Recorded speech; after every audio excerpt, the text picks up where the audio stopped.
alat, alat kajian sebagai pisau bedahnya. Kalau siapa Crosswell ya, siapa yang mengatakan itu bahwa metodologi atau metode itu hanya pisaunya saja. Jadi memotong roti ya harus dengan pisau roti.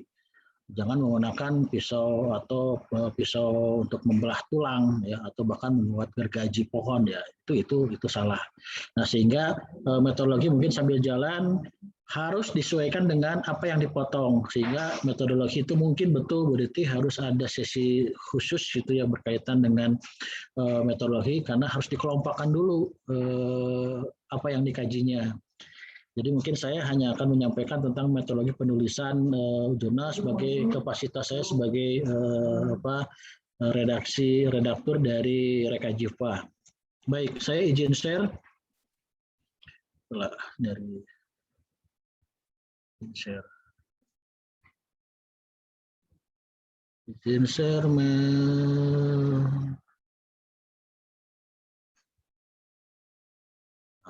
Ya, mudah-mudahan. Oke, kelihatan ya. Baik, jadi struktur penelitian yang dimaksud adalah, atau saya mungkin awali dulu dari pengertian penelitian. Ini definisi atau pengertian penelitian yang saya dapatkan saja. Mungkin yang para mahasiswa yang hadir di sini sudah pernah mendapatkan dari Bu Deti atau dari dosen yang lain. Bukan berarti yang Bu Deti salah, punya saya benar atau sebaliknya, tidak. Ini adalah untuk menunjukkan bahwa kita membiasakan diri dalam mengutip sesuatu dari referensi yang bisa dipertanggungjawabkan. Ini saya ambil dari Mukadis dan Dansa ya, di buku dari 2033 yang dikutip oleh orang lain sebetulnya. Jadi di sini dituliskan Mukadis dan Dansa 2003 dalam Kusumastuti 2020. Jadi sebetulnya kutipan yang saya ambil itu dari jurnalnya Kusumastuti 2020 yang menyantumkan atau mengutip dari buku Mukadis dan Dansa 2003. Ini sebagai contoh bagaimana penulisan kutipan. Nah, di sini disebutkan penelitian adalah sebuah kegiatan ilmiah ya, untuk memperoleh pengetahuan yang benar mengenai suatu masalah. Nah, Anda perhatikan para mahasiswa di sini ada kata-kata yang saya buat miring, artinya adalah huruf miring itu digunakan di dalam penulisan sebagai untuk menunjukkan kalimat asing, ya. Bukan bahasa Indonesia maksudnya ya, termasuk bahasa daerah, atau untuk menunjukkan penekanan. Jadi kalau pakai mesin ketik dulu itu kegiatan ilmiah itu pakai tanda petik kiri kanan, karena mungkin kalau mesin ketik dulu itu nggak ada huruf miring kan ya. Tapi kalau sekarang dengan kemajuan teknologi, dengan word processor yang sekarang kita bisa tuliskan miring. Jadi kegiatan ilmiah kenapa miring, masalah kenapa miring, itu ada penekanan yang dimasukkan dalam ada penekanan yang ingin disampaikan oleh penulis di dalam kalimat ini. Jadi sekali lagi kegiatan ilmiah. Nah, ini penting. Jadi bukan kegiatan lain-lain, bukan kegiatan main-main, bukan kegiatan asal-asalan, tapi kegiatan ilmiah. Nanti kegiatan ilmiah seperti apa mungkin juga dalam perjalanan mata kuliah pendes ini Anda akan pahami. Untuk memperoleh pengetahuan yang benar mengenai suatu masalah. Nah, ini harus ada masalah ya. Kembali ke dalam prinsip desain atau ke dalam hakikatnya pekerjaan desain itu adalah problem solving ya, atau memecahkan masalah, maka harus ada masalah dahulu. Nah, pengetahuan yang dihasilkan oleh penelitian dapat berupa fakta, konsep, generalisasi, dan teori. Ya, nah ini bersifat umum, termasuk disertasi yang dihasilkan oleh doktoral itu menghasilkan teori misalnya, atau penelitian yang dari mata kuliah pendes ini hanya menunjukkan sebuah fakta, itu boleh. Untuk dapat memperoleh suatu pengetahuan yang benar itu penelitian dilaksanakan dengan metode ilmiah. Nah, ini metode ilmiah ini adalah salah satu ciri dari kegiatan ilmiah. Ya, harus menggunakan metode ilmiah. Metodenya banyak, maka suka disebut juga dengan istilah metodologi. Apa sih bedanya metodologi dengan metode? Metodologi adalah sekumpulan metode. Ya, jadi ada banyak metode yang digunakan di dalam penelitian, maka dalam penelitian itu metodologinya ini loh, ada 1, 2, 3, 4 atau ada 2 paling tidak dan seterusnya. Dan peneliti ini harus memiliki integritas ilmiah. Ini mungkin kata integritas itu banyak sekarang didengungkan, misalnya maksudnya adalah bahwa ada kejujuran di dalam penelitian, datanya harus benar, datanya harus bukan dibuat-buat, dicocok-cocokin, misalnya gitu. Ya, jadi ada etika ilmiah dari si peneliti. Itu yang dimaksud dengan integritas ilmiah. Nah, mungkin tambahan dari pengertian yang dituliskan oleh Mukadis dan Dansa ini adalah penelitian harus memiliki kebaruan atau novelty. Ya, jadi jangan sampai kita neliti capek-capek gitu kan. Nah, tapi sebetulnya pernah neliti hal yang sama persis gitu oleh orang lain 20 tahun yang lalu gitu kan. Nah, ini kan itu juga harus hati-hati, bukan hati-hati ya. Artinya kita harus melakukan istilahnya melakukan horizon dulu. Penelitian yang kita lakukan ini ada yang pernah mengerjakan enggak, ada yang mirip-mirip enggak, itu maka dilakukan horizon dulu dengan membaca jurnal-jurnal dari jurnal-jurnal yang sangat banyak sekarang. Barangkali ada tema yang mirip-mirip. Boleh mirip, tetapi mungkin tetap harus ada kebaruannya, ada novelty-nya. Sekarang sudah tidak sulit lagi untuk melakukan horizon, misalnya dengan aplikasi Zotero itu, ya salah satu yang bisa kita pakai di dalam penulisan jurnal.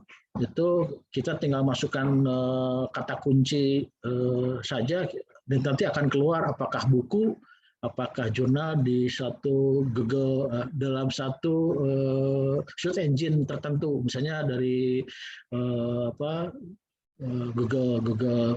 Google gitu kan, itu bisa kita kasih kata kuncinya maka keluar. Itu sangat mudah sekali untuk melakukan horizon. Baik, seterusnya adalah yang akan kita bahas pada sore ini, atau yang paling tidak yang saya ingin sampaikan pada hari ini adalah struktur penelitian dalam maksud struktur penulisan di dalam jurnal online, ya, bukan struktur penelitian dalam artian konten. Mungkin pernah itu sudah disampaikan oleh Bu Deti atau oleh narasumber lain di dalam mata kuliah pendes ini, atau struktur penulisan penelitian dalam jenis yang lain atau dalam bentuk tulisan yang lain, misalnya skripsi itu juga penulisan penelitian, disertasi, tesis dan seterusnya itu juga adalah. Tapi kita nggak bicarakan itu, kita hanya akan membicarakan tentang struktur penulisan pada jurnal online. Ya, seperti tadi disebutkan program studi desain interior ITENAS ini kita sudah punya jurnalnya namanya Rekajiva. Ya. Baik, jadi itu yang ingin saya sampaikan. Nah, struktur penulisan JIO itu pada prinsipnya adalah ini, cuman ini sih sebenarnya ada judul, lalu ada nama penulis, lalu ada abstrak. Berikutnya adalah isi. Isinya itu dimulai dari pendahuluan, lalu ada metode penelitian atau metodologinya, lalu ada pembahasan atau analisis, lalu ada simpulan, lalu ada persantunan. Nah, ini persantunan nantilah saya jelaskan. Lalu terakhir adalah daftar pustaka. Ini strukturnya ini aja sih sebetulnya untuk penulisan JIO, dan beberapa jurnal di Indonesia itu biasanya nggak sepanjang kalau jurnal di luar gitu ya, di yang punya Scopus segala macam bisa sampai 40 halaman ya. Ya sampai 60 halaman, tapi kalau di JIO kita di Indonesia itu walaupun S1, Sinta 1, Sinta 2 itu ukuran akreditasinya itu mungkin berkisar antara 12 sampai 20 halaman, nggak lebih dari itu. Jadi sebetulnya penulisannya memang harus taktis gitu ya, bagaimana menyampaikan bahasa yang singkat, ringkas, tapi pas gitu ya, karena mempunyai ruang yang terbatas. Baik, saya mulai dari judul. Ini sambil sambil ini aja Bu Deti, jadi saya sambil menyampaikan juga, mungkin pernah menyampaikan juga Bu Deti kepada para mahasiswa template untuk Reka Jiva atau template untuk jurnal. Nah, walaupun mungkin ada sedikit revisi karena itu template yang mungkin pernah disampaikan Bu Deti pada Anda semua itu sebetulnya juga kita adopt dari jurnal teman-teman kita di prodi lain, dari elektro, dari PWK. Jadi saya belum membuatkan atau kami belum membuatkan template yang pas untuk desain interior. Maka kalau di filenya mungkin Anda bisa baca template jurnal Reka Jiva R1.0. Nah itu karena revisi pertama ini, nanti ada revisi 2, revisi 3, dan seterusnya. Baik, untuk judul itu hampir semua pasti harus menggunakan huruf besar karena harus terbaca, harus jelas terlihat. Nah, di Reka Jiva kita menggunakan huruf Tahoma dan kapital semua. Ukuran fontnya 18 bold dan ditulis tengah ya, di di tengah menggunakan center. Beberapa jurnal lain mungkin mereka tidak menggunakan kapital, tapi menggunakan huruf besar di awal kata saja, ya beda-beda. Tapi kalau untuk Reka Jiva kita menggunakan Tahoma kapital dengan ukuran font 18 bold ya, ditebalkan center. Nah, judul ini ya, ini yang sebetulnya bukan hati-hati ya, artinya kita harus pintar-pintar membuat judul. Judul itu harus menggambarkan topik penelitian. Tidak boleh bermakna ganda atau ambigu dan tidak lebih dari, kurang lebih ya, mungkin 12-14 kata masih boleh lah gitu kan. Jadi jangan panjang-panjang, tapi juga tidak pendek lalu tidak menjelaskan apa-apa.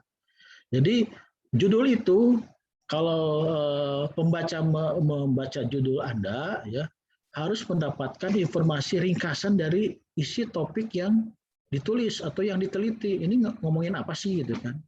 Ya. Nanti mungkin saya kalau masih ada waktu saya coba sampaikan beberapa contoh yang bisa menjelaskan tentang informasi ini. Ya. Jadi pembaca harus mendapatkan informasi ringkas dari isi topik, dari isi topik penulisan. Atau saya kasih contoh lah. Penelitian itu sebetulnya pada dasarnya ada 3. Satu adalah untuk mencari tahu, ya, mencari tahu. Ya. Itu yang pertama. Biasanya judulnya itu adalah eksplorasi atau kajian tentang sesuatu, tetapi hanya untuk mendeskripsikan, itu hanya mencari tahu. Itu yang pertama. Yang kedua adalah pembuktian. Nah, pembuktian itu biasanya mengkaitkan ada 2 ada 2 apa istilahnya lupa saya. Ada 2 hal yang harus dikaitkan, dikorelasikan sehingga membuktikan sesuatu. Itu penelitian kalau kita ingin membuktikan. Yang ketiga adalah design report. Hanya menceritakan gitu apa yang dilakukan di dalam sebuah perancangan. Kalau di kita itu kan misalnya Anda mendesain kursi kerja untuk orang cacat misalnya. Nah, proses pekerjaannya sampai ke desain itu Anda ceritakan, itu adalah juga bisa disebut dengan laporan penelitian yang masuk ke dalam kategori design report. Kalau Anda buka buku jurnal perguruan tinggi di Petra misalnya, di ITB sendiri, di Tenas, mungkin yang arsitektur saya bisa menemukan gitu, atau di perguruan tinggi lain Trisakti, mungkin Anda pernah membaca judul perancangan Bandara Kertajati dengan pendekatan nilai-nilai lokal misalnya. Nah, itu artinya desain report karena dia menceritakan tentang perancangan. Tapi kalau misalnya judulnya adalah kajian tentang elemen Sunda yang bisa diterapkan di interior Bandara Kertajati sebagai bla bla bla, nah itu adalah mencari tahu ya, mencari bahwa penelitian yang kita mencari tahu. Tapi misalnya ada lagi peran warna penerapan pengaruh penerapan warna corporate PT Kereta Api pada area tunggu pada penumpang di area tunggu stasiun kereta api Bandung, stasiun Bandung misalnya. Sekali lagi, pengaruh penerapan warna corporate identity PT Kereta Api pada penumpang di area tunggu stasiun kereta api. Nah, ini adalah pembuktian. Ya. Ada hipotesis biasanya. Ini pengaruhnya diduga akan mempengaruhi penumpang menjadi tidak bosan. Betul nggak? Harus dikaji. Nah, ini adalah penelitian yang mengkaji. Sebetulnya ada banyak, ada di luar 3, tapi pada dasarnya setidaknya yang saya temukan ada 3 jenis penelitian yang biasanya dilakukan oleh para mahasiswa desain. Baik, jadi judul harus memberikan informasi ringkas tentang isi topik tulisan, dan pembaca juga dapat menilai apakah tulisan penelitian yang dia baca ini dari judul itu bermanfaat atau sesuai dengan kebutuhan dirinya. Sama ketika Anda misalnya mau membuat penelitian, ya, maka Anda mungkin cari tahu dulu ada nggak penelitian yang sejenis. Nah, itu kan ketahuan kan dari judul. Ya, dari judul. Jadi misalnya peranan warna tadi di stasiun mungkin Anda menemukan jurnal lain adalah peranan warna analogus pada rumah sakit. Nah, ini rada mirip-mirip. Nah, itu Anda menilai isi tulisan dari judul. Oh, ini kayaknya bisa nih. Ini kayaknya cocok buat referensi saya. Nah, ini itu yang dimaksud. Maka judul itu bisa membantu pembaca untuk ada manfaatnya nggak buat dia? Ada manfaatnya nggak dengan kebutuhan dirinya? Oke, ya. Lalu berkaitan dengan judul, mungkin nggak harus saya sampaikan kaitan dengan penulisan adalah ditulis tidak seperti kalimat. Maksudnya tidak menggunakan tanda baca, ya, termasuk titik, termasuk koma, ya, tidak ada juga tanda tanya dan seterusnya. Jadi ditulis saja apa adanya. Ya. Maka itulah tadi saya bilang harus pintar-pintar membuat kalimat supaya tanpa tanda baca judul itu bisa sampai informasinya dengan benar kepada pembaca. Lalu penggunaan katanya dan susunan katanya yang efisien, kira-kira seperti itu ya. Seperti tadi saya sebutkan bahwa terbatas judulnya, jangan nggak usah panjang-panjang, tapi juga tidak boleh pendek, tapi ambigu. Ya. Baik, saya lanjutkan dulu dengan ini caption yang tadi saya mau berikan contoh judul jurnal, tapi mungkin kalau ada sempat nanti saya lagi buka-buka juga di layar sebelah itu untuk judul-judul yang bisa kita atau paling tidak bisa saya perlihatkan sebagai contoh. Yang kedua adalah nama penulis. Nah, nama penulis fontnya saya sebutkan lagi tetap. Jadi semua tulisan untuk jurnal EKJIVA itu menggunakan jenis font Tahoma. Ya.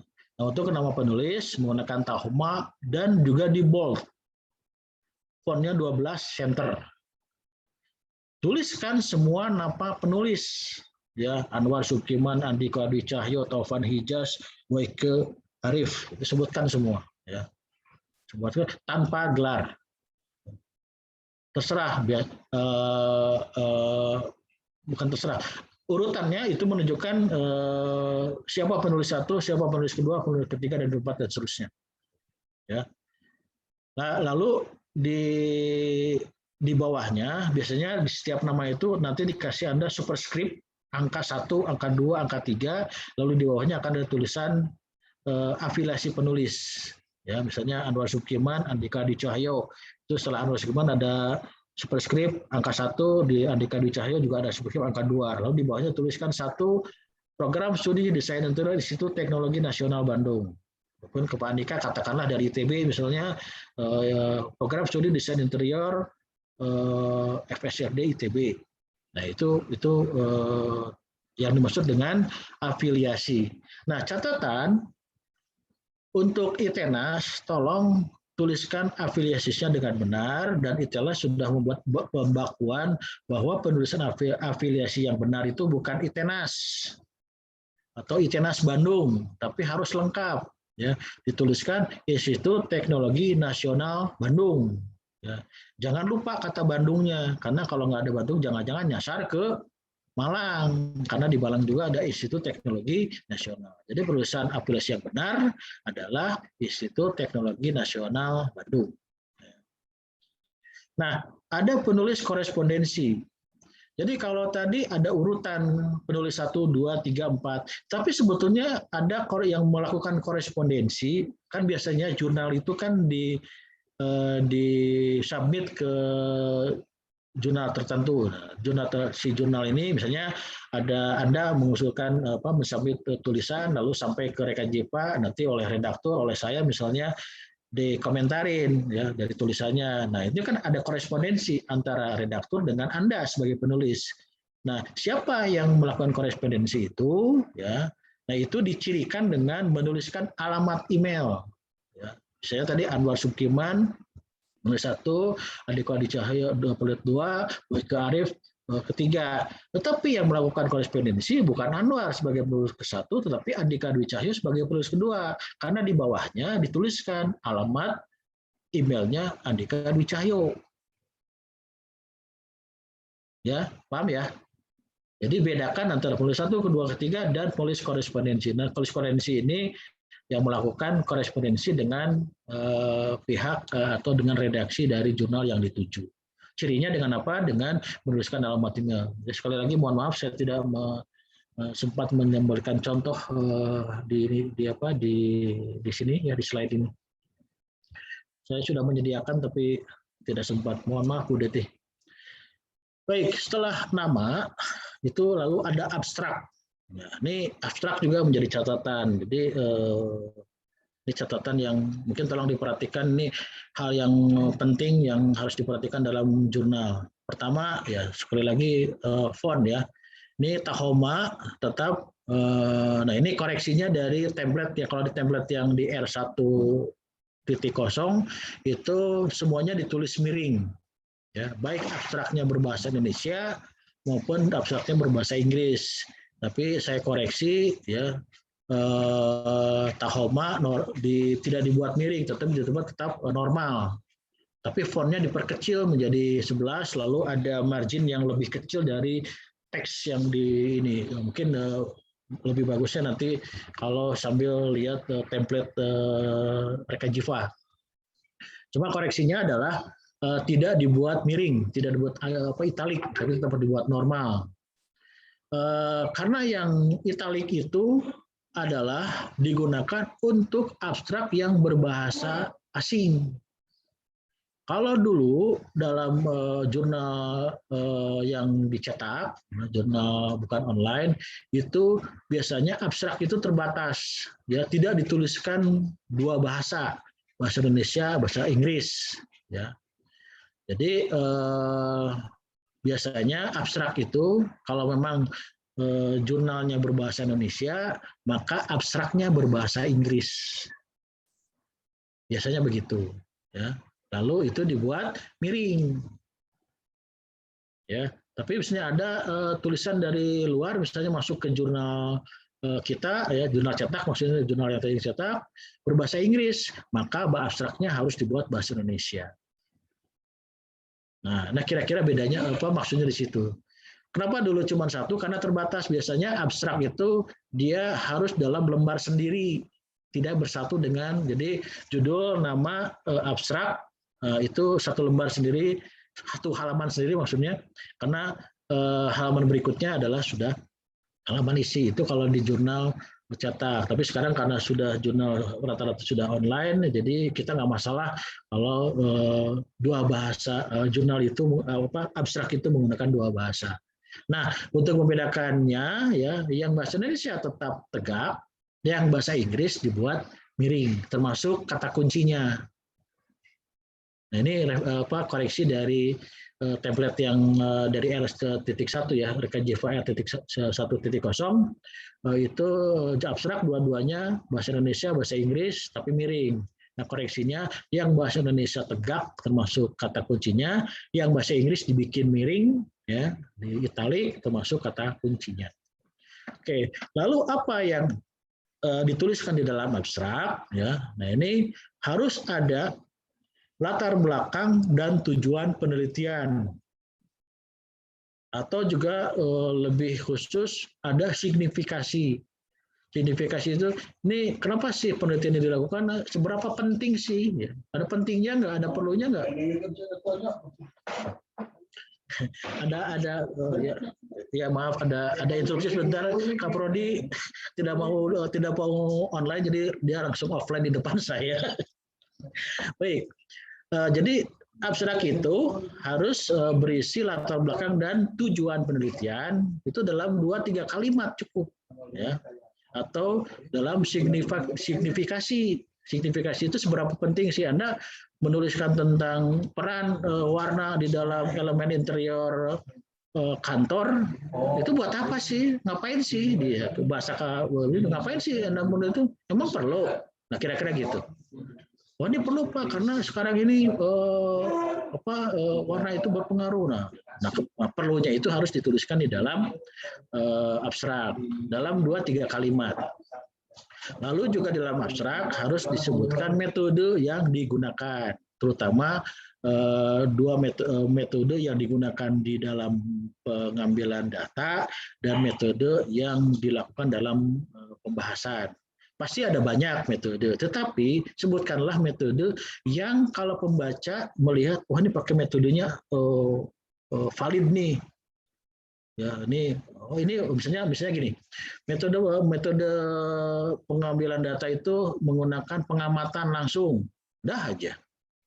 Oh, nggak bikin kuesioner ya? Nggak wawancara? Oh, nggak direkam di video? Nggak direkam di foto? Nggak. Nah, ini nggak valid nih. Nah, kira-kira gitu. Jadi metode itu disebutkan untuk menunjukkan bahwa penelitian yang tadi itu benar-benar ilmiah. Yang tadi saya sebutkan bahwa penelitian adalah kegiatan ilmiah. Nah, kegiatan ilmiah itu divalidasi dengan metode yang digunakan. Nggak usah canggih-canggih sebetulnya. Bukan harus canggih metode, tapi harus tepat. Itu tadi pisau tadi. Ya, jangan sampai ini ngapain nih orang motong roti pakai pisau daging. Nah, ini kira-kira analoginya seperti itu. Di dalam abstrak juga harus ada hasil dan kesimpulan. Itulah maka abstrak itu bukan dibikin pertama kali di awal. Abstrak itu justru dibuat terakhir setelah tulisan selesai. Karena apa? Karena di situ di abstrak harus Anda menuliskan hasil dan kesimpulan. Tapi misalnya Bu Deti atau beberapa dosen yang lain meminta abstrak di awal ini, padahal penelitian Anda belum dilakukan, tidak apa-apa. Tapi mungkin baru sampai ke 2 poin awal, latar belakang dan metode, hasilnya belum. Nah, nanti ketika tulisan selesai, di abstrak Anda harus menambahkan hasil dan kesimpulan. Bentuk itu kira-kira 250 kata dalam satu paragraf. Jangan dibikin 2-3 paragraf. Ya, cukup satu paragraf.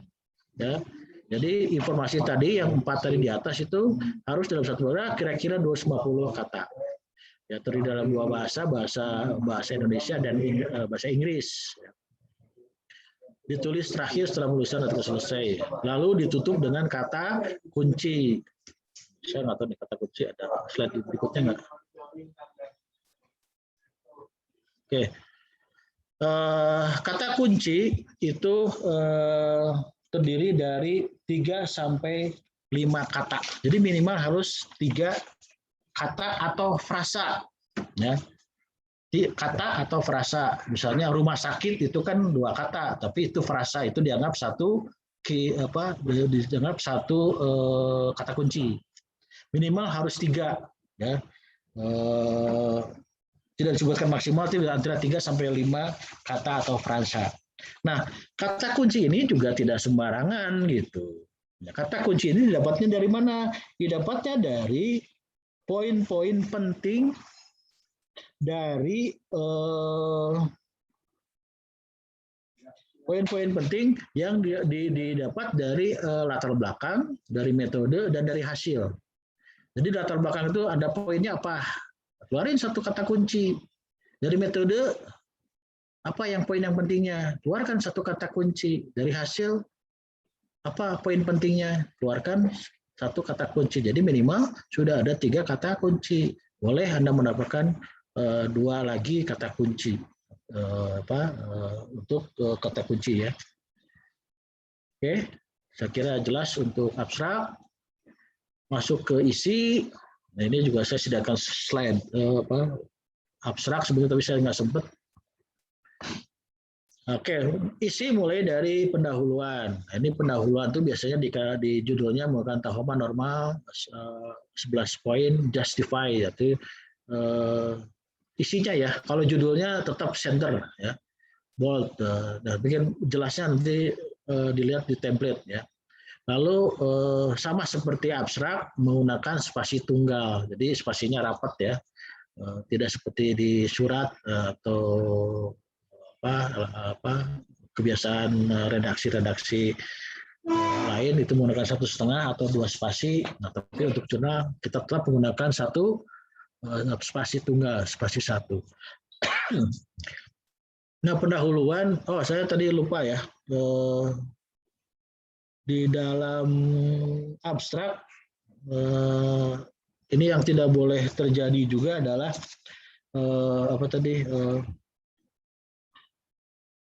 penggunaan tidak boleh ada kutipan. Nah, ini kadang-kadang saya suka menemukan belum apa-apa di dalam abstrak ada kutipan gitu. Nah, itu nggak boleh.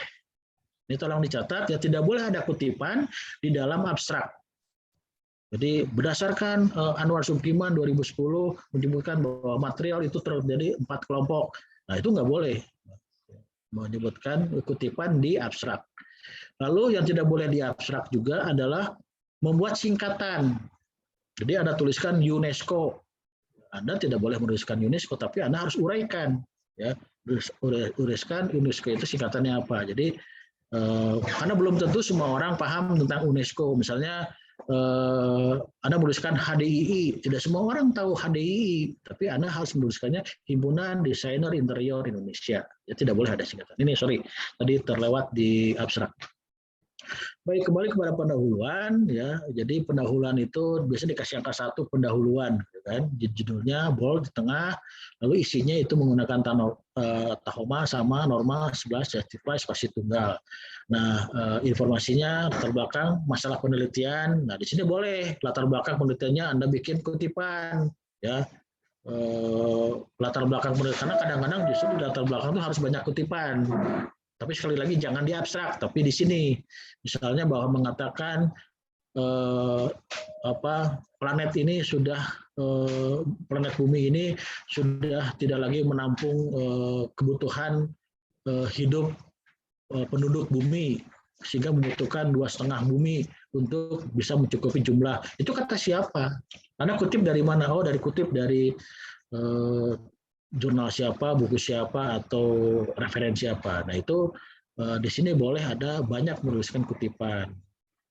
Ya, bahkan mungkin seperti definisi-definisi juga yang perlu, ya, definisi yang perlu ya. Kalau definisinya yang kalau kita bicara di ranah desain, Anda sudah tidak perlu lagi menyebutkan definisi desain interior. Ya, karena kita berasumsi bahwa yang membaca pasti paling tidak adalah orang yang sudah paham desain interior atau mahasiswa desainer atau desainer interior atau peneliti di desain interior. Maka udah nggak perlu diterjemahkan lagi. Tapi kalau ada istilah-istilah yang memang perlu dituliskan definisinya boleh. Tapi kalau yang nggak perlu jangan. Termasuk juga di masalah penelitian, ya dituliskan tujuan penelitian yang harus jelas. Anda mau ngapain sih sebetulnya? Nah, tujuan penelitian ini kalau saya periksa jurnal-jurnal atau tulisan atau mungkin apapun ya, seminar, tugas akhir, segala macam laporan, saya paling gampang itu menghubungkan antara tujuan penelitian dan kesimpulan. Nah, yang gampang lah laporan KP misalnya. Di laporan KP itu misalnya tujuannya bahwa kerja profesi ini adalah untuk menambahkan wawasan mahasiswa menerapkan ilmunya yang didapat di kuliah pada dunia profesi. Tapi disimpulannya nggak ada. Nah, ini yang salah siapa? Simpulannya nggak nyampe atau tujuannya sebetulnya nggak dipegang, ya. Atau sebenarnya tujuannya hanya tulis saja, tapi nggak apa ya, sebenarnya nggak ke situ tujuannya. Jadi yang paling gampang itu adalah kalau Anda baca jurnal-jurnal, Anda lihat tujuannya apa, lalu lihat kesimpulannya. Ngelup nggak, itu istilahnya gitu. Ngelup itu artinya ditutup nggak gitu. Kesimpulan itu harus menutup permasalahan yang dimuncul dari tujuan penelitian. Ya, oke. Yang terakhir adalah hipotesis. Ya, tidak semua tulisan dalam hipotesis itu biasanya untuk pembuktian. Jadi pengaruh bukaan jendela lebar pada kinerja orang bekerja di dalamnya. Nah, ini ada pengaruhnya terhadap kinerja nggak? Nah, itu biasanya hipotesisnya mengatakan bahwa meningkatkan kinerja, hipotesisnya. Lalu dilakukanlah penelitian dalam jangka waktu 4 bulan, 5 bulan, 1 tahun, sehingga kinerjanya terukur. Nah, itu baru kita boleh atau kita bisa menggunakan hipotesis di dalam dalam pendahuluan. Bentuknya ini dibatasi karena jurnal sekali lagi 4-6 halaman. Jangan lebih.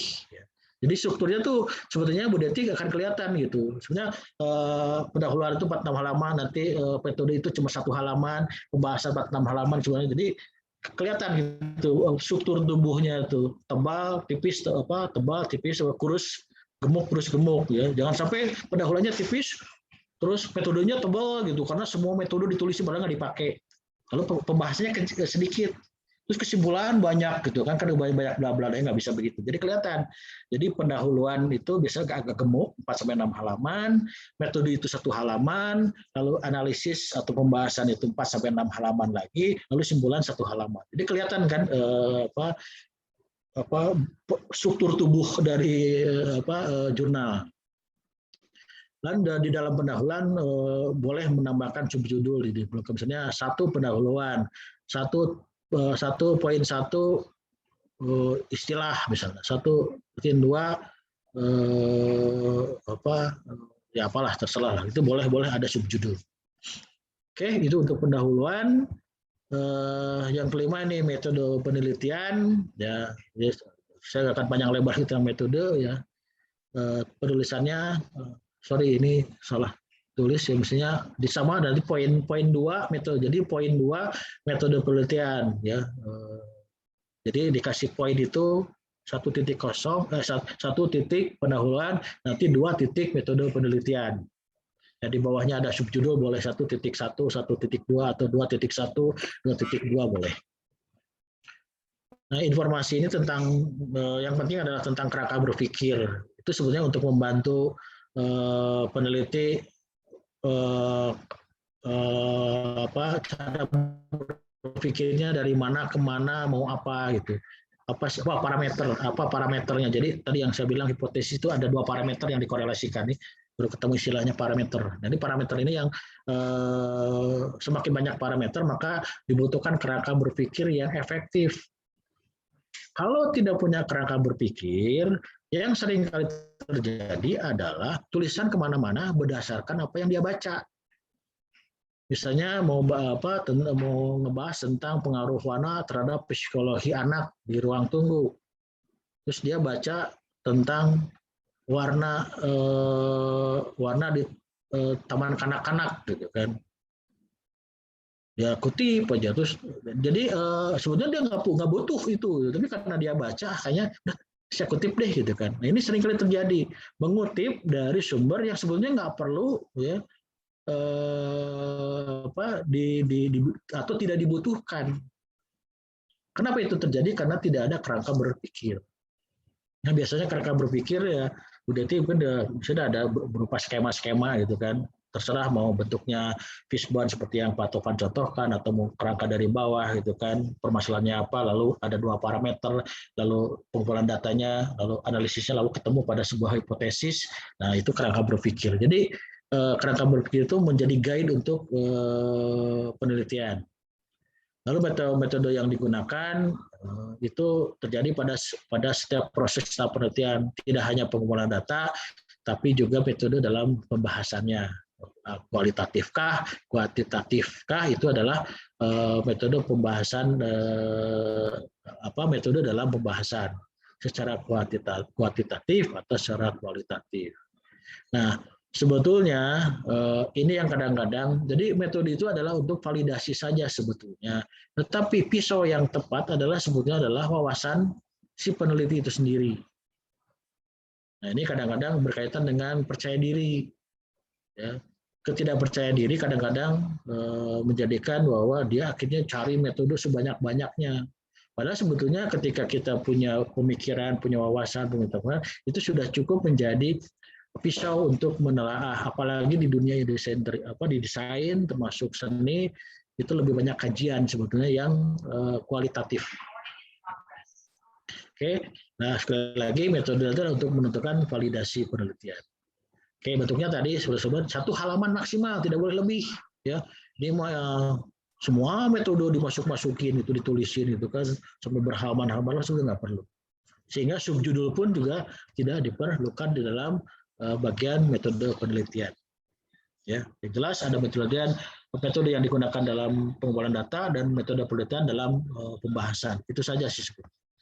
Oke, pembahasan ini tergantung dari kajiannya sebetulnya ya. Ini hanya beberapa contoh saja, misalnya paling tidak ada teori yang diacu dibandingkan dengan apa yang dilakukan dalam proses penelitian. Itu pembahasan gitu. Misalnya Anda membuktikan bahwa koridor ruang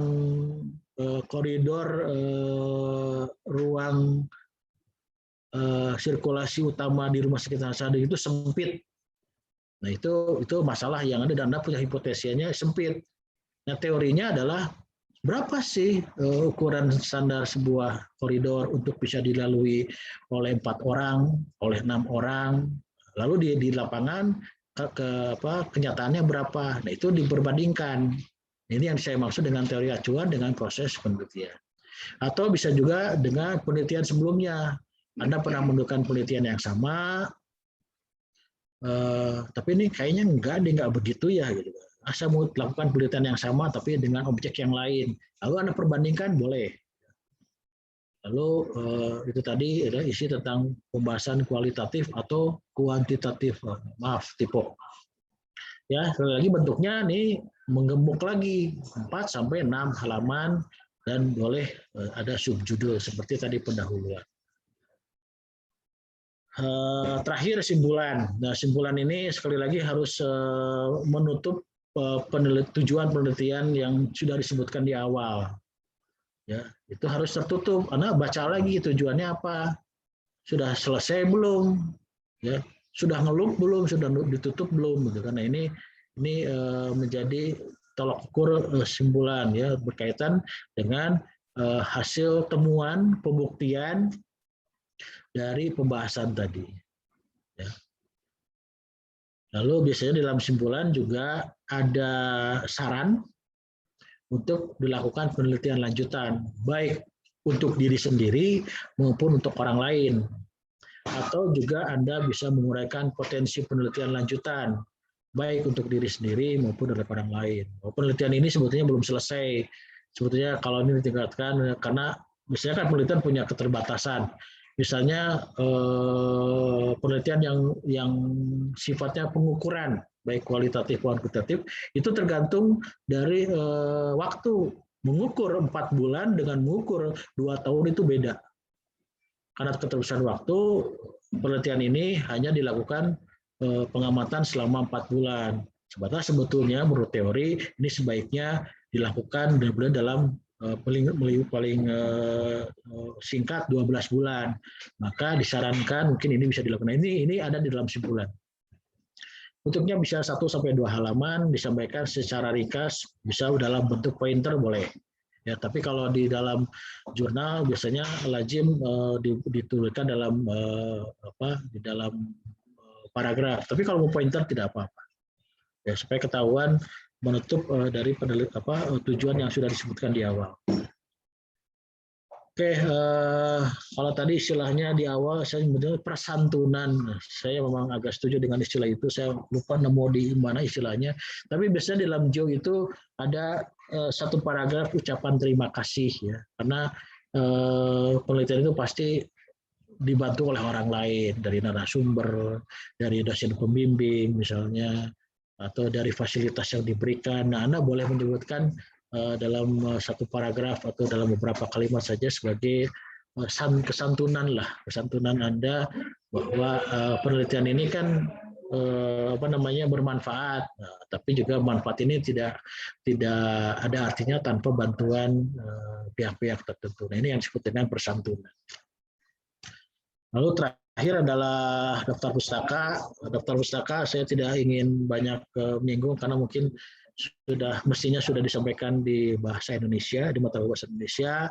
Ya, cuma kalau fontnya ini sama seperti isi ya, menggunakan Tacoma, normal, justify, spasi tunggal, lalu formatnya segala macam ya disesuaikan lah ya.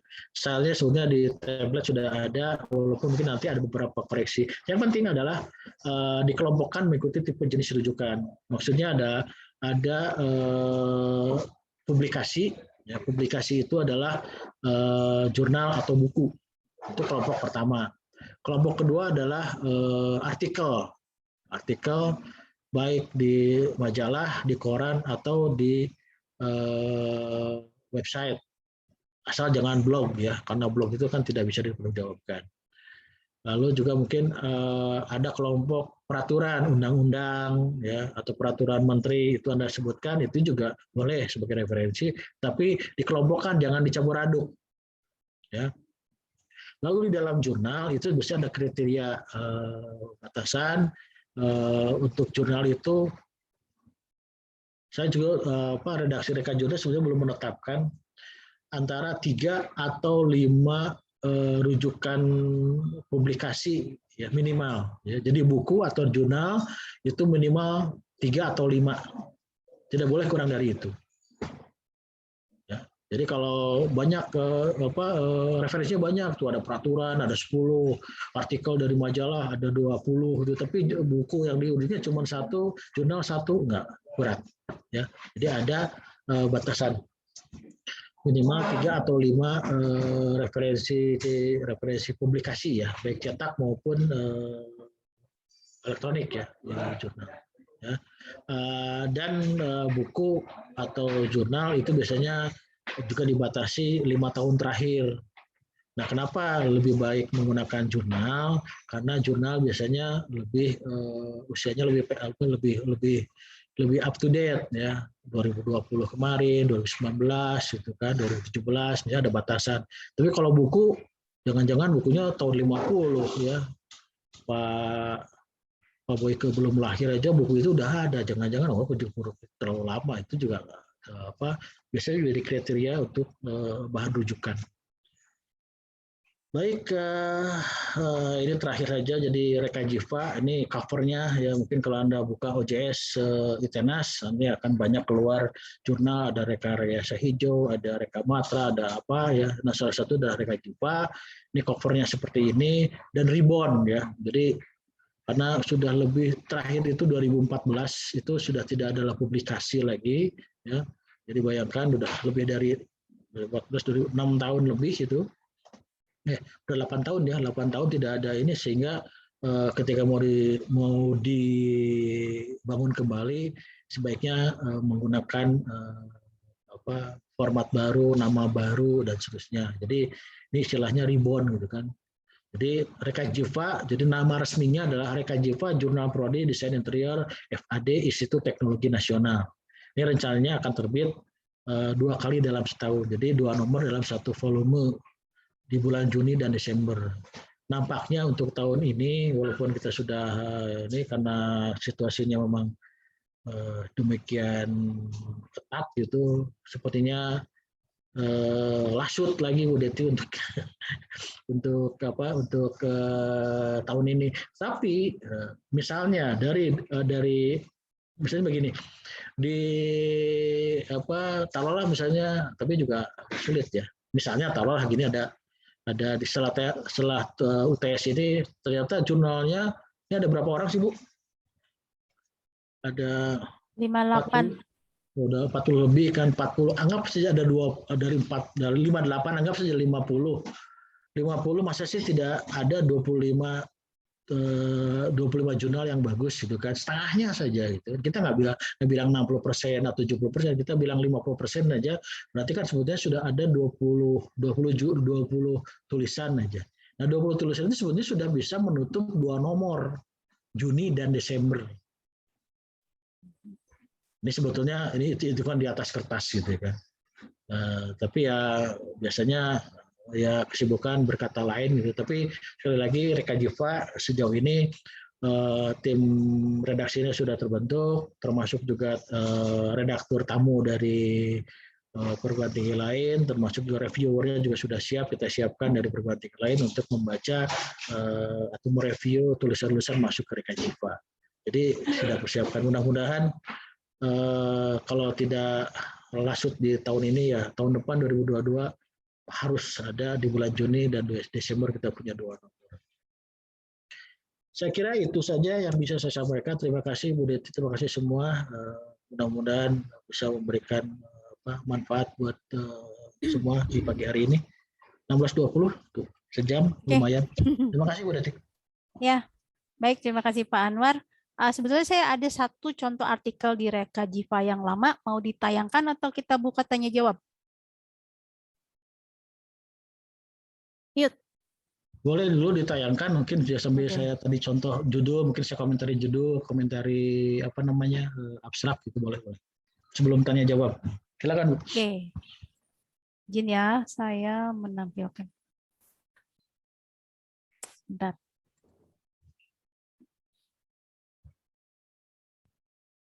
Ini juga sebenarnya saya ada contoh juga dari jurnal orang lain ya. Mungkin nanti saya bisa tayangkan juga sebagai contoh lah. Baik, silakan Bu. Ya. Sudah muncul? Lagi. Oke, sudah. Ya. Jadi ini ada satu artikel. Kadang kita ambigu juga ya, jangan ketukar-tukar yang mana jurnal, yang mana artikel. Jurnal itu adalah kumpulan artikel ya. Kumpulan artikel diterbitkan dalam satu volume, itu biasanya disebut jurnal. Jadi kalau tulisannya saja per judul itu namanya artikel jurnal. Ini ada satu contoh tahun 2013, sudah agak lama, tapi untuk jadi contoh saja ya, template-nya ini mirip dengan Rekajiva yang sekarang. Jadi ini fontnya masih sama, Tahoma. Cuma yang belum ada di sini itu korespondensi tadi ya, belum muncul di setelah afiliasinya belum ada. Afiliasi ada, tapi di sini harusnya di belakang Deti Fitriani harusnya ada superscript ya, angka 1 kecil, di belakang Pak Jamaludin ada nomor 2 gitu, di belakang Salina Adani ada nomor 3. Nah, ini dosen pembimbing, kebetulan waktu itu ini mahasiswanya. Kalau dulu nggak berkelompok ya, karena mahasiswanya tidak sebanyak sekarang. Nah, biasanya di template artikel itu nanti akan ada nomor jurnal ke berapa, volume berapa, dan dia terbit bulan dan tahun berapa. Kalau yang sebelah kiri ini nama identitas jurnalnya, Jurnal Rekajiva Institut Teknologi Nasional. Tadi Pak Anwar sudah menjelaskan tentang abstrak ya, kurang lebih 150 atau 250 kata maksimal. Ini juga peraturan setiap jurnal berbeda ya. Ini kata kunci. Kemudian abstrak ini masih 2, tapi sebetulnya yang betul tadi ya, yang kata Pak Anwar. Kalau artikelnya bahasa Indonesia, berarti abstraknya itu ditulis dalam bahasa Inggris.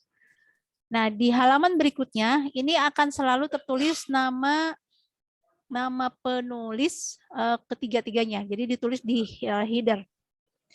Ini pendahuluan, contohnya seperti ini. Nah, kemudian jangan asal mengutip ya, karena misalnya seperti ini.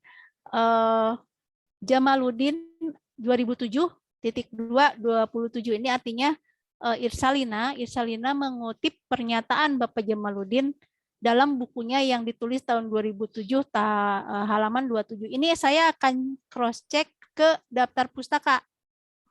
Saya agak loncat dulu ke belakang ya. Daftar pustakanya ada nggak Jamaludin di situ? Nah, ada nih.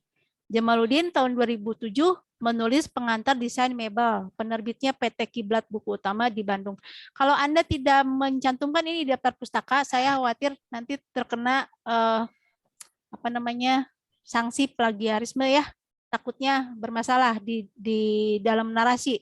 Dalam artikel ada kutipan, tapi di daftar pustaka tidak disebutkan. Nah, itu berbahaya.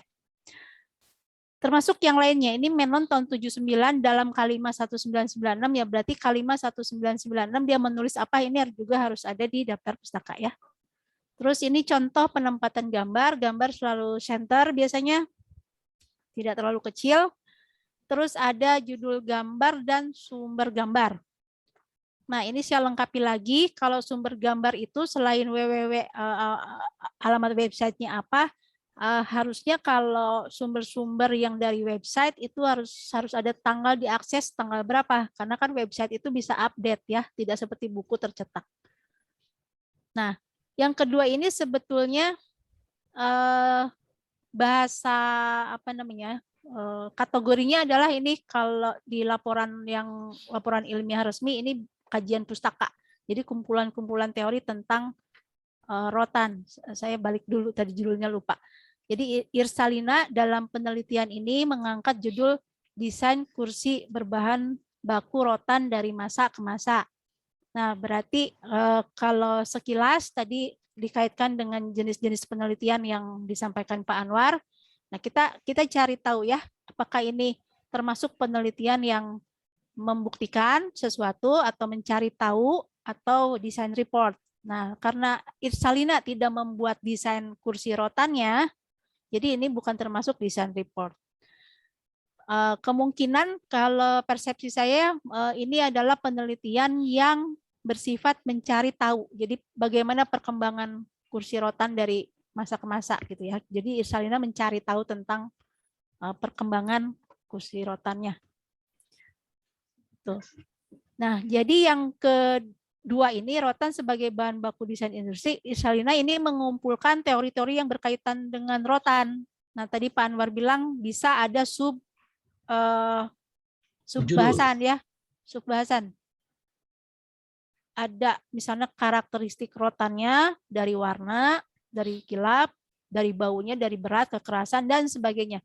Nah, yang namanya kajian pustaka itu Anda bukan membuat teori sendiri. Jadi Anda masih bisa mengutip dari penelitian yang ditulis oleh orang lain atau dari referensi lain ya, seperti ini. Ini bukan bau ini bukan menurut Irsalina, tapi Irsalina mengambil karakteristik bau rotan dari penulisnya ada Janu Minro misalnya ya, tahun 2000. Saya belum cek nih ke belakang ada nggak literatur ini.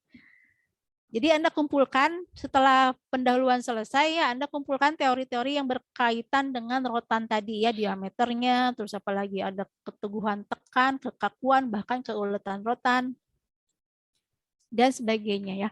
Cuma yang harus diperhatikan tadi yang struktur tubuh tadi. Jadi pendahuluan sekitar 4-6 halaman, termasuk kajian pustaka mungkin sekitar 4 cukup ya, 4 halaman. Jadi pembahasannya nanti yang harus lebih banyak. Nah, ada perbedaan sedikit antara nomor gambar dan judul gambar. Dan judul tabel.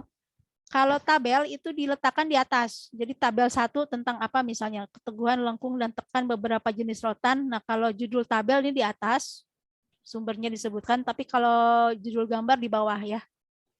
Ini standar, hampir semua jurnal seperti ini. Saya pikir semua jurnal seperti ini ya.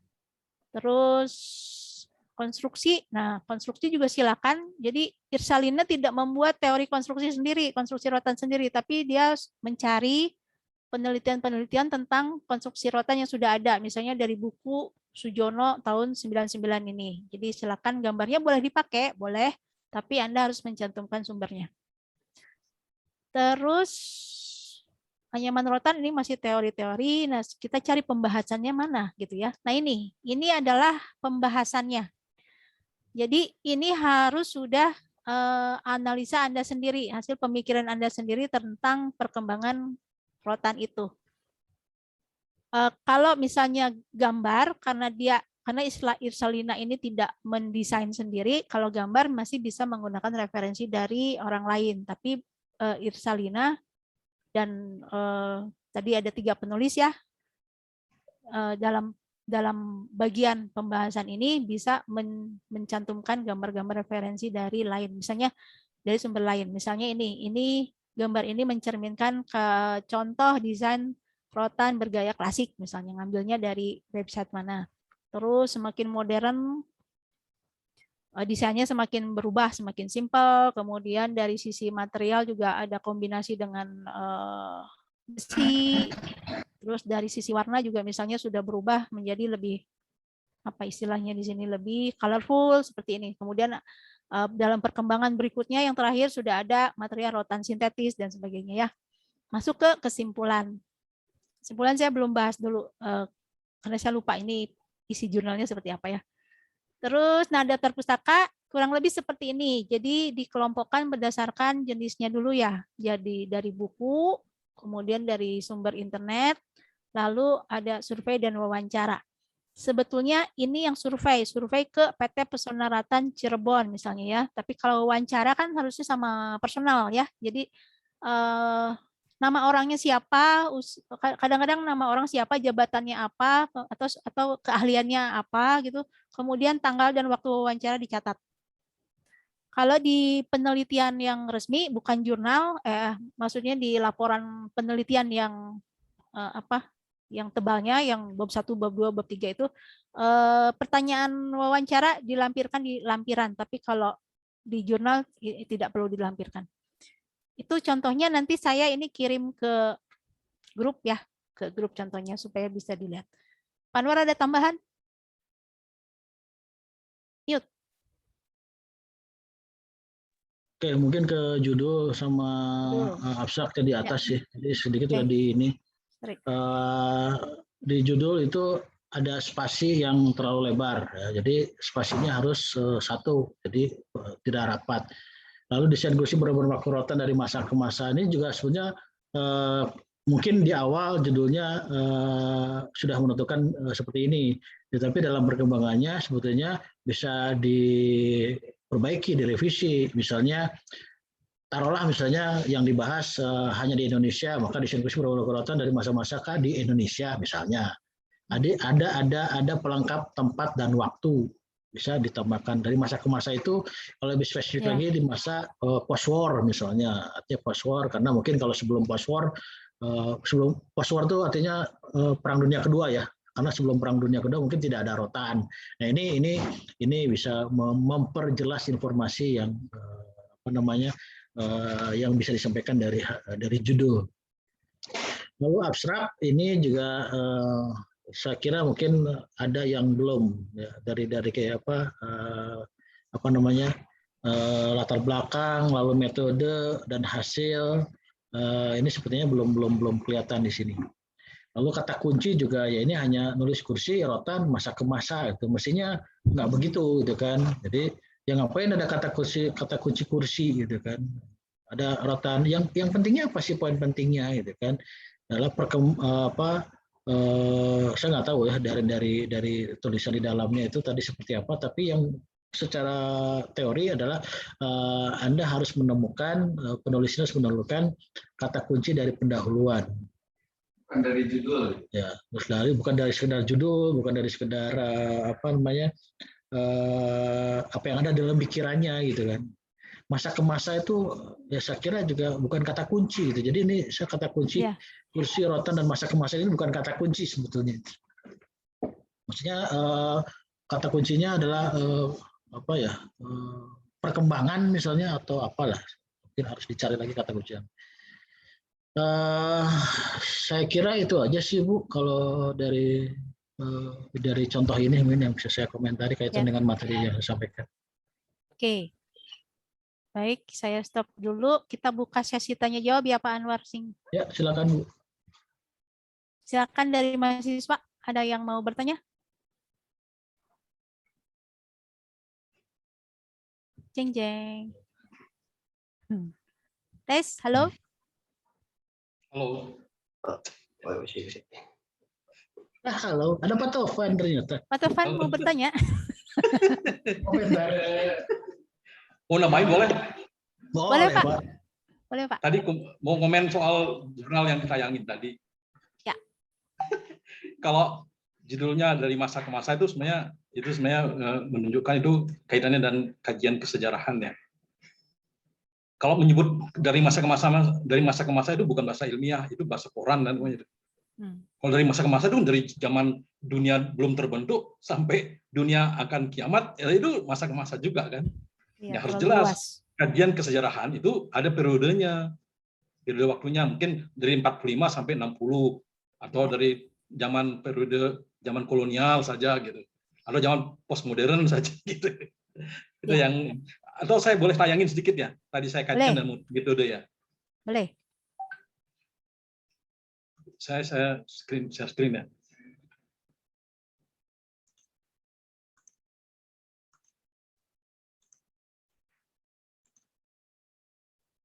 Ini terlihat? Terlihat tapi bagian atas terpotong. Gimana caranya? Oh ini nih, sorry. Ini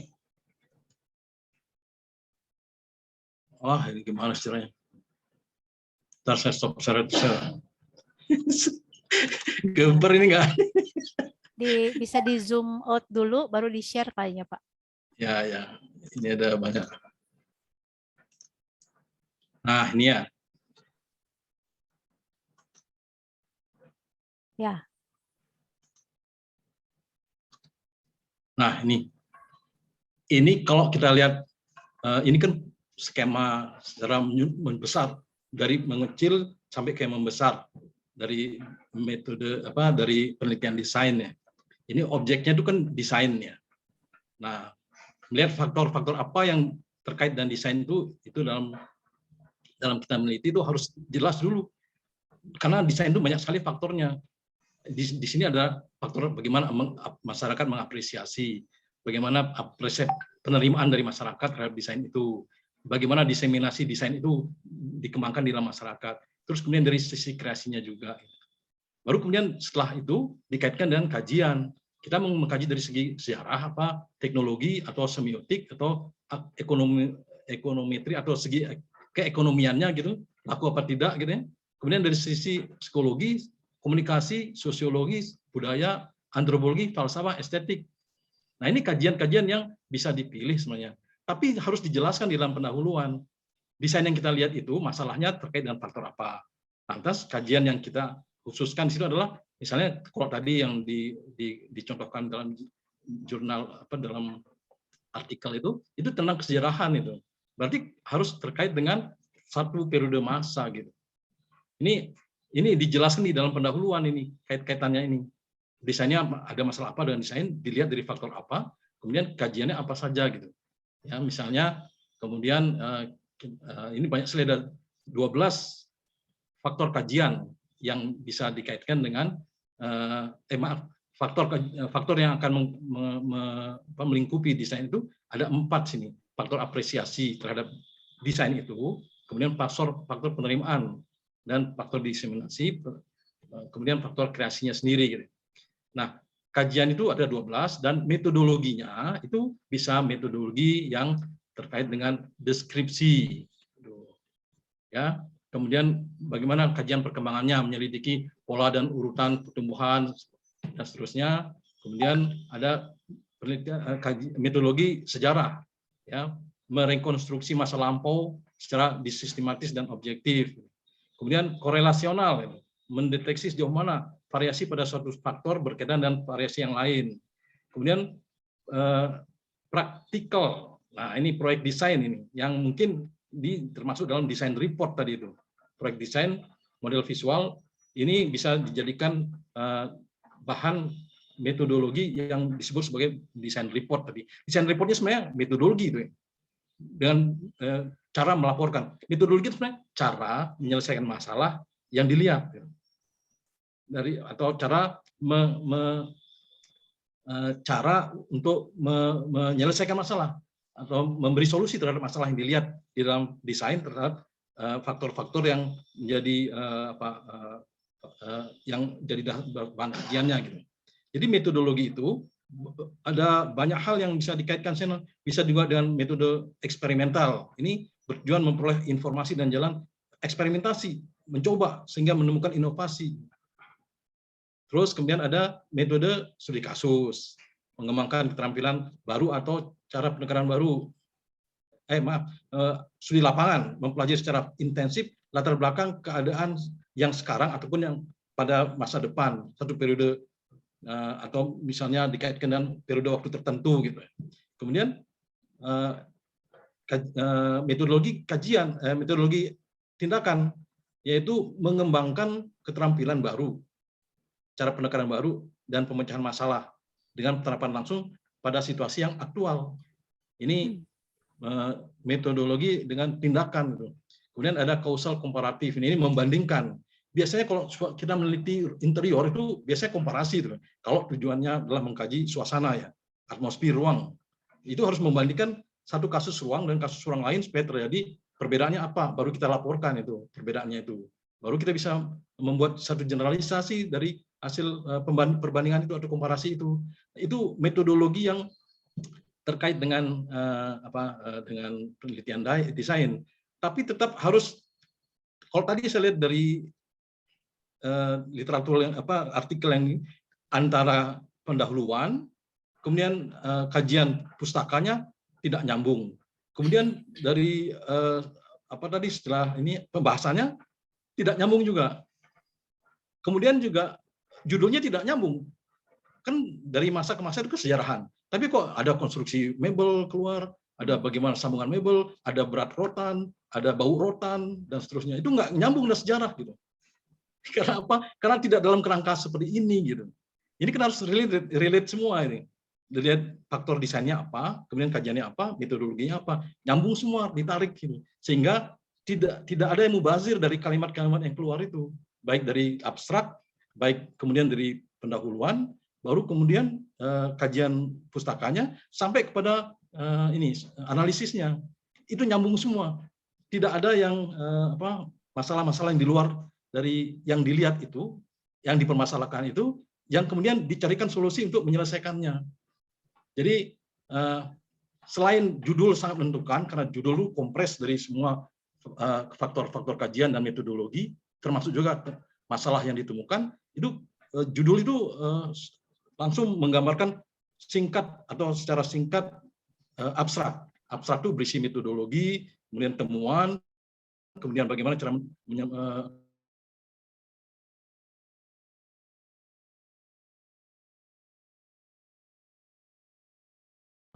dilihat temuannya apa, baru kemudian analisisnya menemukan apa. Nah, itu terungkap dalam abstrak secara sangat singkat. Makanya tidak boleh ada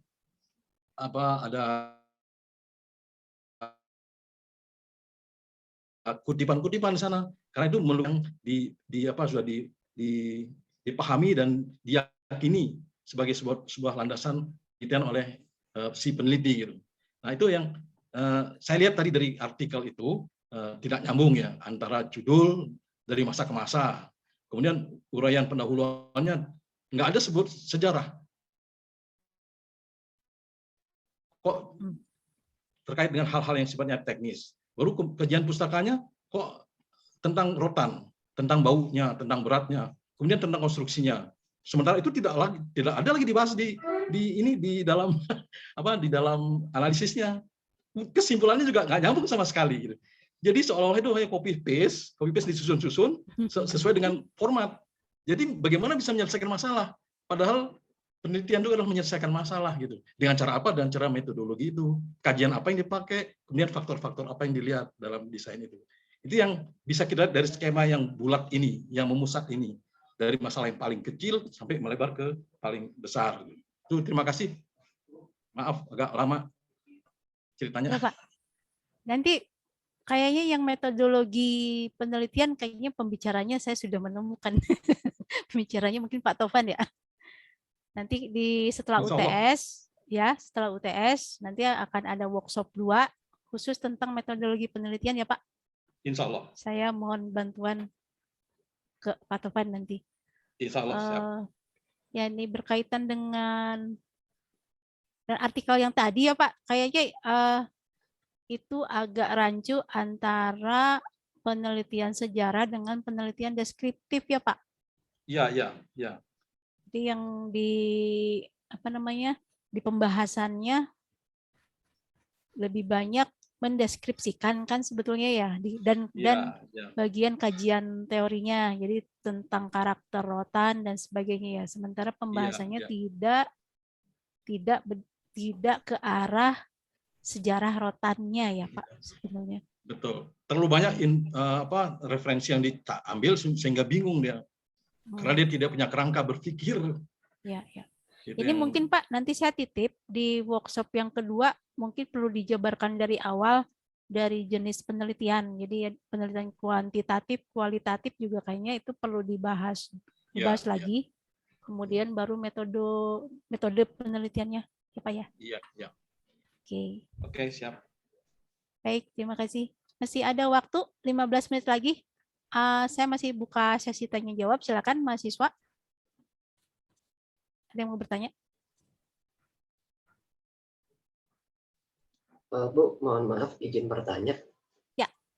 Kalau semisal ada suatu jurnal atau penelitian yang dimana yang membuat ini, yaitu pertama observasi ke tempat, jadi tanpa wawancara. Kedua, dia juga mengumpulkan kuesioner kepada teman-temannya mungkin. Itu menurut Bu Deti itu seperti kayak gimana nantinya? Apakah valid atau masih belum valid? Oke, itu. Nah, ada yang rancu juga di teman-teman mahasiswa juga ada perbedaan sebetulnya antara metode penelitian dengan metode pengumpulan data. Ya, harus dicatat. Kadang-kadang Anda menyebut metode penelitian adalah survei lapangan dan studi literatur. Padahal itu adalah metode pengumpulan data, gitu ya. Jadi bedakan dulu. Kalau metode penelitian itu berkaitan dengan jenis penelitiannya juga. Jadi tadi ada 2 besar jenis penelitian, ada penelitian kuantitatif, ada kualitatif. Kalau kuantitatif itu penelitian yang mana tadi ya catatan saya, yang akan memerlukan populasi dan sampel kalau kuantitatif, karena dia harus terukur. Oleh karenanya metode penelitiannya mungkin dengan survei atau kuesioner untuk mencari statistik, atau kalau untuk kajian ilmu teknik itu mungkin dengan eksperimen. Jadi eksperimen di laboratorium kimia, fisika, misalnya campuran bahan kimia A dan B menghasilkan apa. Nah, itu lebih ke penelitian kuantitatif. Jadi sangat terukur. Nah, ada penelitian kualitatif yang sebetulnya ini terbagi banyak lagi ya di luar penelitian sejarah tadi.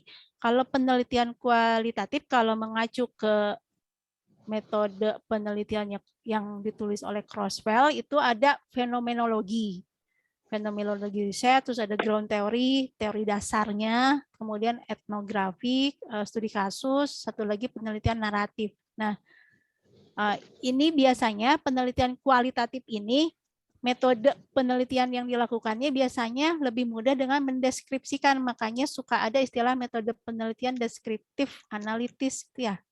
Nah, untuk mencari temuan penelitian deskriptif analitis itu mungkin tidak harus kuesioner karena tidak perlu statistik, Anda cukup mengamati, berarti Anda survei lapangan gitu.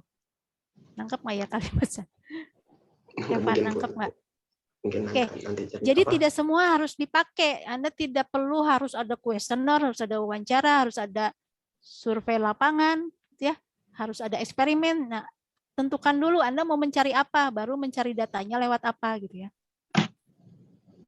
Tidak perlu semua ada, tidak perlu ada kuesioner, ada wawancara, ada survei lapangan, ada apa nama lagi pengamatan gitu ya.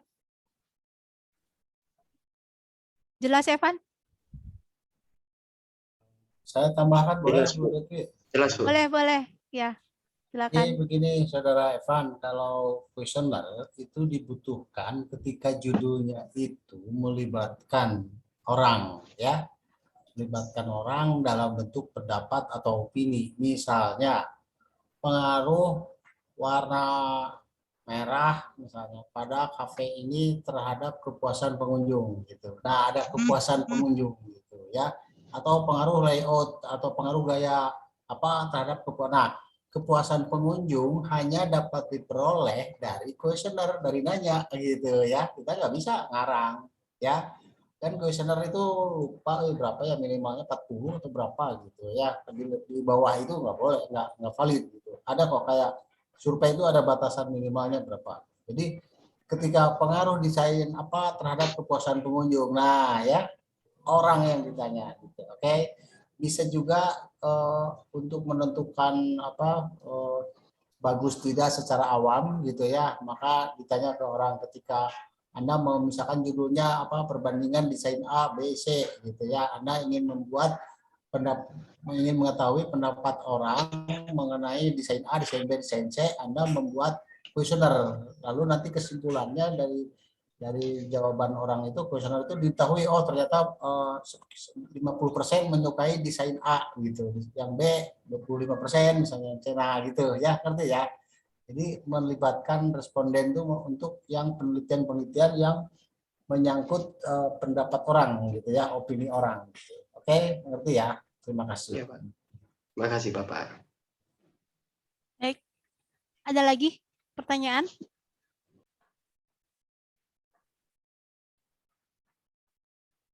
Tes. Cukup? 10 menit terakhir cukup? Tidak ada ya? Oke, baik. Sebelum ditutup, kita akan melakukan foto bersama ya untuk dokumentasi. Silakan dibuka kameranya. Sebentar, view-nya. Pengamat ikut ya, pengamat. Ikut, Pak. Kemudian setelah foto bersama, Anda mengisi link kehadiran yang sudah dibagikan Pak Nofrizal di chat ya, di kolom chat. Sebentar, saya foto dulu. Ada 2 halaman, total peserta 49. Sebetulnya tadi sempat 52, mungkin ada yang keluar karena jaringan dan sebagainya. Baik, layar ke-1, siap. 1, 2, 3. Satu lagi, layar kedua. 1, 2, 3. Salah. Oke. Baik, Pak Anwar, ada kata penutup?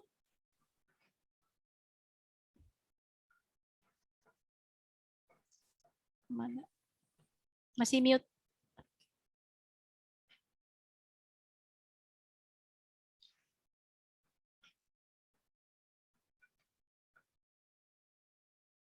Dari Pak Anwar ada kata penutup? Apa cukup dari saya? Ya, saya kira cukup, Bu. Ya, kalau saya sih cuma format penulisan saja, nanti mungkin sambil jalan aja. Oke, terima kasih. Satu lagi, saya lupa tadi sebenarnya mau motong, tapi malah nggak enak. Kaitan dengan plagiarisme, jadi ada aplikasi yang sudah di Tenas punya, yaitu aplikasi Authenticate. Ya, Authenticate ini adalah untuk mengecek kadar plagiarisme termasuk self plagiarism. Jadi rekan Jiva sudah punya, mestinya juga Prodi itu punya juga. Misalnya kalau saya cek di Borobudur lain, mereka punya untuk mengecek laporan penelitian, laporan ini itu untuk mengecek plagiarisme atau self plagiarism. Itu ada ada aplikasinya Authenticate. Nah, ini juga mestinya dimanfaatkan dan rekan Jiva sudah punya itu. Jadi pasti melewati aplikasi pengecekan plagiarisme. Saya lupa tadi menambahkan itu. Mohon Bu Deti. Iya, Pak. Terima kasih. Oke, baik. Jadi Anda sampai UTS ini targetnya terus melanjutkan draft artikelnya ya. Nanti sampai UAS diharapkan sudah semakin lengkap, tidak terdetek plagiarisme tadi. Kemudian dari sisi metode penelitian nanti kita akan dibantu oleh Pak Tovan melalui workshop serupa seperti ini ya setelah UTS saya pikir. Demikian pertemuan hari ini. Terima kasih Pak Anwar yang telah berkenan menjadi narasumber. Terima kasih Pak Tovan, Pak Jamal atas masukannya, dan saya kali ini dibantu oleh Pak Ius dan Pak Nofrizal sebagai panitia ya. Terima kasih semuanya. Sekian pertemuan sore ini. Assalamualaikum warahmatullahi wabarakatuh. Waalaikumsalam warahmatullahi wabarakatuh. Waalaikumsalam warahmatullahi wabarakatuh. Terima kasih banyak.